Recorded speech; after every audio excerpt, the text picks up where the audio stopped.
Se cumple un año del atentado a Cristina Fernández de Kirchner, un hecho de enorme relevancia política que no ha sido correctamente dimensionado por el campo democrático argentino.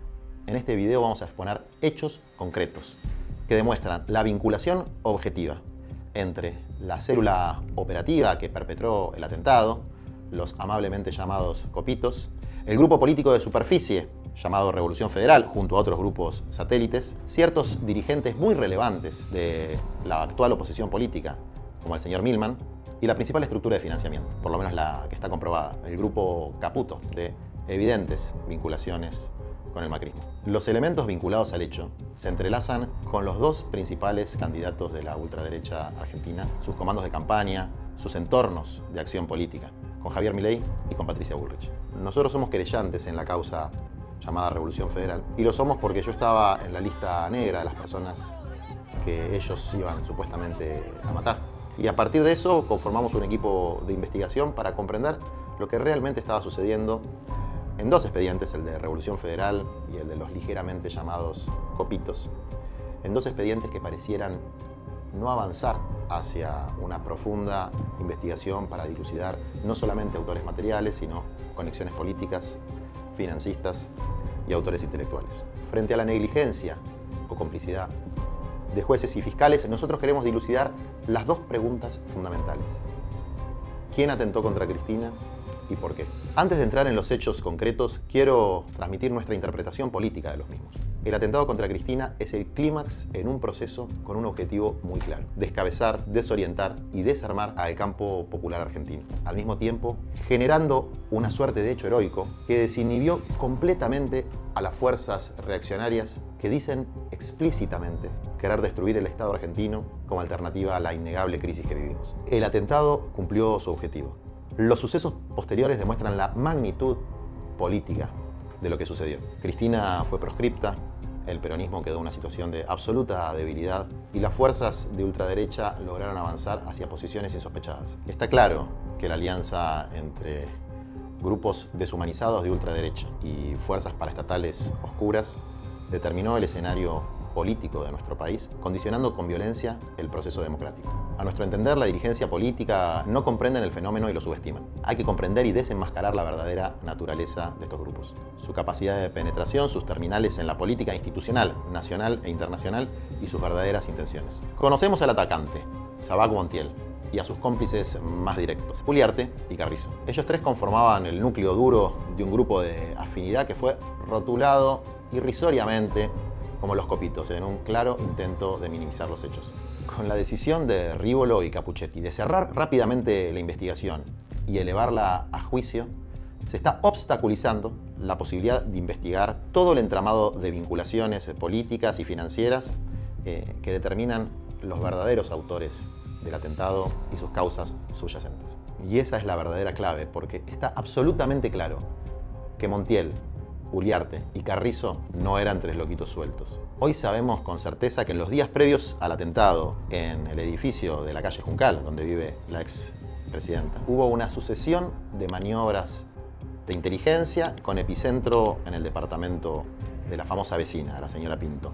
Fue una clara base logística aprovechada por distintos grupos, particularmente Revolución Federal, que se combinó con un mes de tareas de inteligencia de estos improvisados copitos que lograron recorrer Recoleta de manera absolutamente impune, como si fuera tan fácil andar vendiendo copitos en Recoleta sin que la policía se entere, ¿no? Como decimos, Revolución Federal llegó a ser una suerte de centro gravitatorio de un ecosistema de grupos de derecha radicalizados. Sus acciones violentas incluyeron ataques en patota a dirigentes de distintos partidos políticos. Estos ataques no fueron meros escraches, incluyeron agresiones físicas, la utilización de antorchas, la utilización de bombas molotov. Estamos hablando de un grupo con capacidad operativa y decisión de lastimar.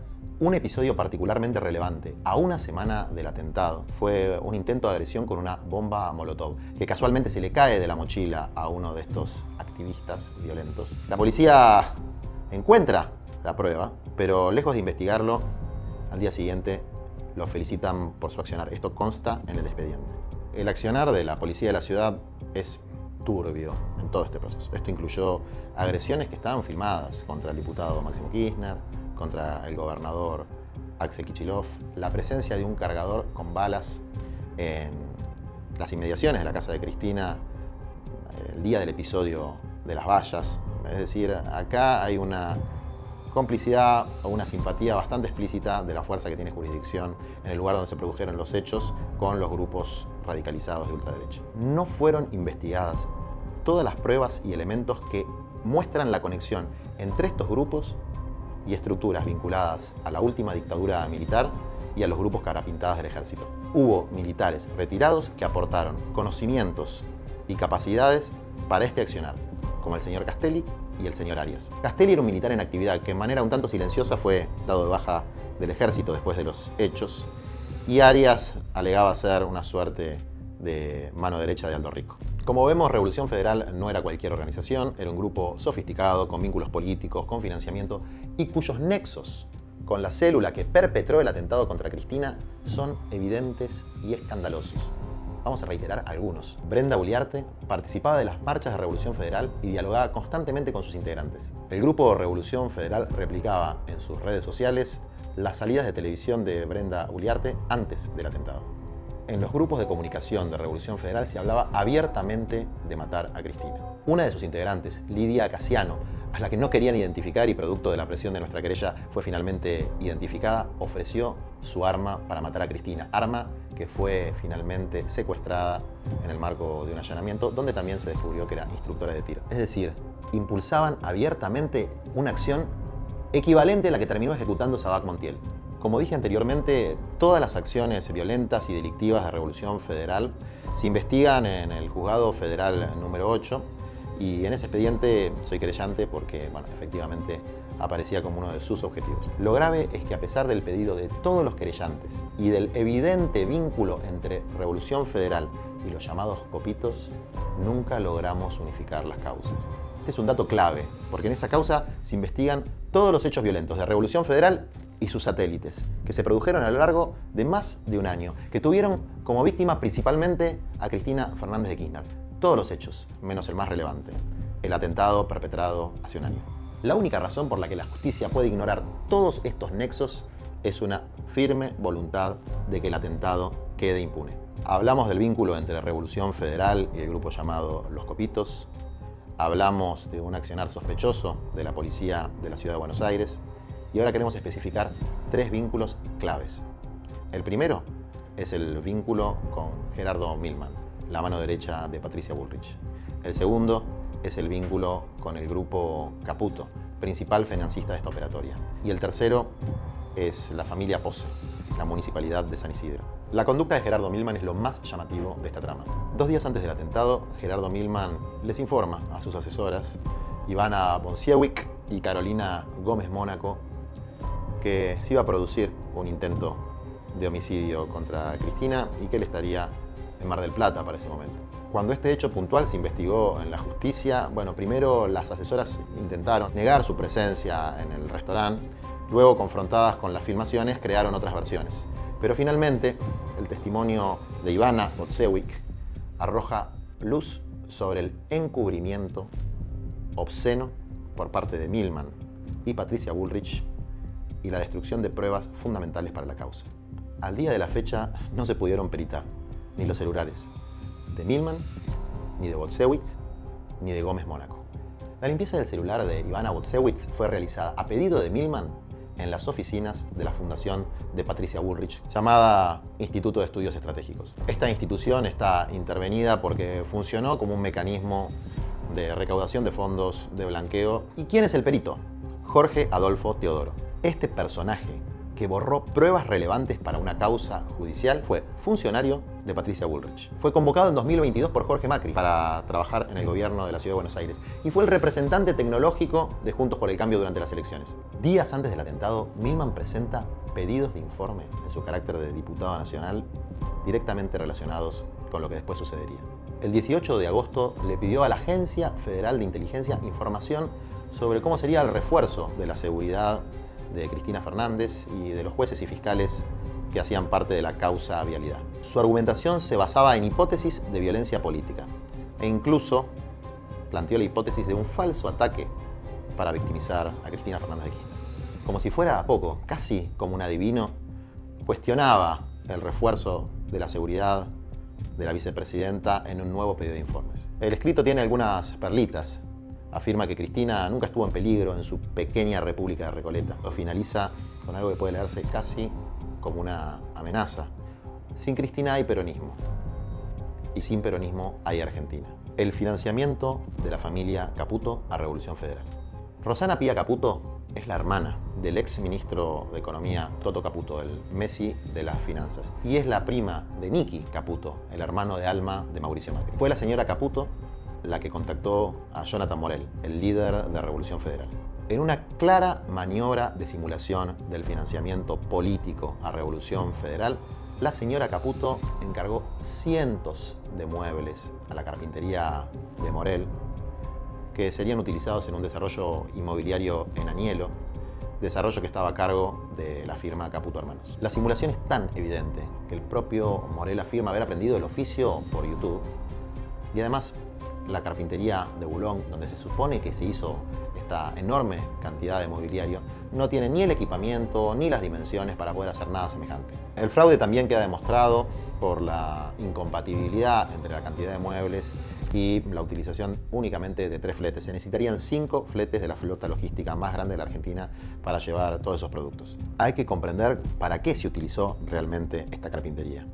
Fue un centro operativo de reunión del Grupo Revolución Federal, en el que se realizaron los elementos que se utilizaron para la intimidación pública, como la célebre guillotina, donde decía que sus opositores debíamos estar presos, muertos o exiliados. Para hacer todo esto, grupos de estas características necesitan plata. Y esa plata vino de la corporación Caputo, que por lo menos les entregó 15 millones de pesos. Punto 3. La vinculación entre Revolución Federal y la Municipalidad de San Isidro. En donde Revolución Federal instaló la carpintería y su centro operativo, funcionaba anteriormente un centro de jubilados. Esta es una propiedad históricamente vinculada a Punteros de Pose. Se trata de una sucesión vacante y en ese mismo centro de jubilados, Pose y Macri realizaron un acto proselitista en el año 2016. En conversaciones, Morel reitera y alardea permanentemente de su capacidad de movilizar gente de la Municipalidad de San Isidro debido a estos vínculos familiares con allegados a la estructura política del intendente Pose. La expareja de Morel, Evelyn Balboa, vinculada al municipio, empleada del municipio, también facturó a Caputo Hermanos. Su padre, Carlos Balboa, es un conocido integrante de la patria contratista. A través de la empresa Mantelectric tuvo importantes obras públicas no solo en San Isidro, sino en la ciudad de Buenos Aires. Esta empresa, Mantelectric, tiene muchos negocios conjuntos con el grupo Caputo, como pudimos comprobar en una causa por negociaciones incompatibles en la que el gobierno de la ciudad y el grupo Caputo, como sabemos, hicieron negocios espurios. Ya vimos los vínculos evidentes con Patricia Bullrich, a través de su mano derecha, Milman. Pero también existen vínculos con el otro candidato de la ultraderecha, Javier Milei.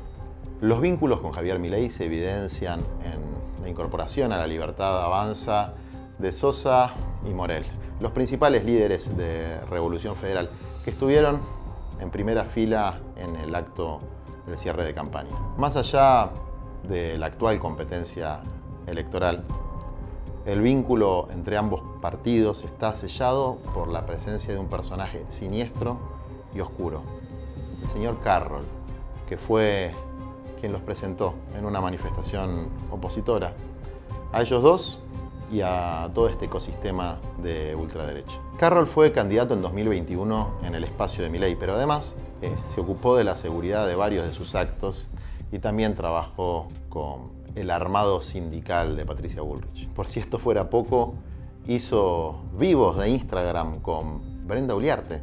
Estamos hablando de una partícipe material del atentado contra Cristina, Brenda Uliarte. Carroll fue la última persona con la que Brenda Uliarte habló antes de ser detenida.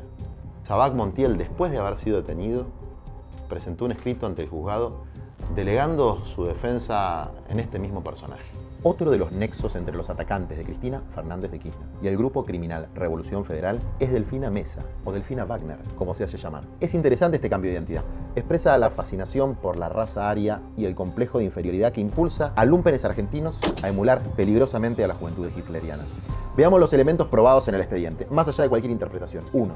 Delfina Mesa Wagner mantiene un vínculo público con Revolución Federal, participando asiduamente en sus acciones. 2. A la vez mantiene vínculos de extrema confianza con Brenda Uliarte, a punto de ofrecerle protección tras la acción de Sabac Montiel. 3. Establece un vínculo político con Hernán Carroll. Recordemos, el ex candidato de La Libertad Avanza, parte del grupúsculo Nueva Centroderecha, que opera como enlace entre Bullrich y Milei. 4. Por si fuera poco, establece vínculos de extrema confianza con Ximena Tesanos Pinto, a punto tal que hoy Delfina vive en su departamento. Vivo en la casa de Ximena Tesanos Pinto. Ah, la famosa, la de Recoleta. Sí, ella ha sido mi madrina prácticamente. Sí, en el mismo edificio donde vive Cristina Fernández de Kirchner. En ese departamento que operó como centro de inteligencia previa al atentado. ¿No es suficiente para llamarla a declarar? ¿Puede el Estado argentino permitir además una violación tan flagrante a la seguridad personal de la vicepresidenta? Los elementos mencionados, las pruebas y la documentación van a estar detallados en un artículo de la revista Crisis. No se puede analizar lo que sucede en Argentina sin observar el crecimiento a nivel global de estas expresiones de ultraderecha deshumanizada. Hay grupos de estas características en muchos puntos del planeta, en Brasil, en Bolivia, en Estados Unidos, en Francia, que tienen una de sus principales fuentes de inspiración en el batallón Azov, uno de los grupos neonazis más importantes del mundo que han logrado institucionalizarse durante la guerra de Ucrania. La relevancia de mencionar estos grupos y en particular al batallón Azov en este caso, que irradia su influencia en otros grupúsculos de ultraderecha que parecen marginales pero no lo son tantos, radica en que el pretenso asesino de Cristina, quien perpetró el atentado, estaba influido por la ideología del batallón Azov, se tatuó en su brazo el símbolo de este batallón y aparecieron pintadas de grupos de superficie en distintos lugares del país y además uno de los grupos satelitales de Revolución Federal, el Grupo de La Plata particularmente, tomaban como principal inspiración a esta organización ucraniana.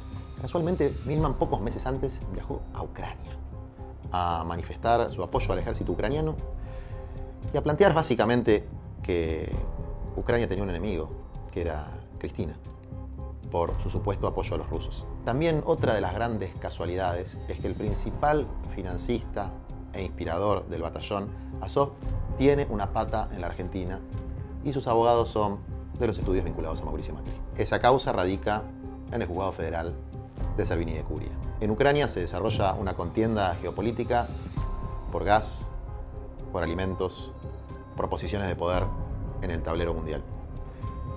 ¿Cuántas casualidades, no?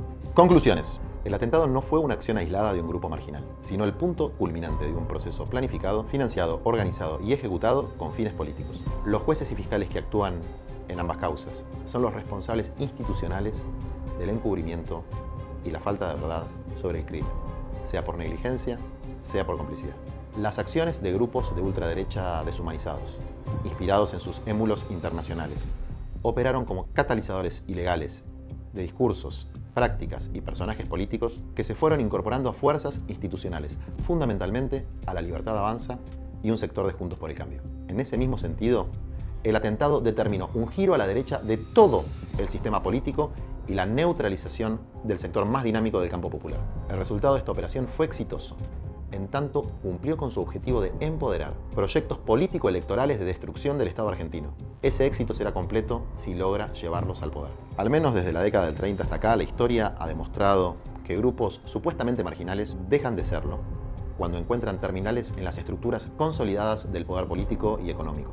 Se convierten en fuerzas poderosas capaces de condicionar cualquier proceso democrático, sobre todo en momentos de crisis. Esto es lo que está sucediendo en la Argentina. Nuestra obligación como hombres y mujeres de bien es desenmascarar a todos los responsables, enfrentarlos a ellos y a sus beneficiarios políticos. Quiero ser claro con esto. Esto implica enfrentar los proyectos de muerte, los proyectos destructivos encarnados por Patricia Bullrich y Gerardo Milman y también por Javier Milei y la defensora de los genocidas Victoria Villarroel. Se trata de la necesidad de asumir sin concesiones a los enemigos del Estado democrático de derecho, que apuestan al caos y a la violencia fratricida para llevar adelante su proyecto de destrucción del Estado argentino. Los que creemos en una Argentina humana no podemos mirar para otro lado, ni desmovilizarnos, ni encerrarnos en el miedo. Enfrentarlos frontalmente es nuestra obligación. La noche más oscura puede perpetrarse, pero si luchamos, puede ser el anuncio de un nuevo amanecer.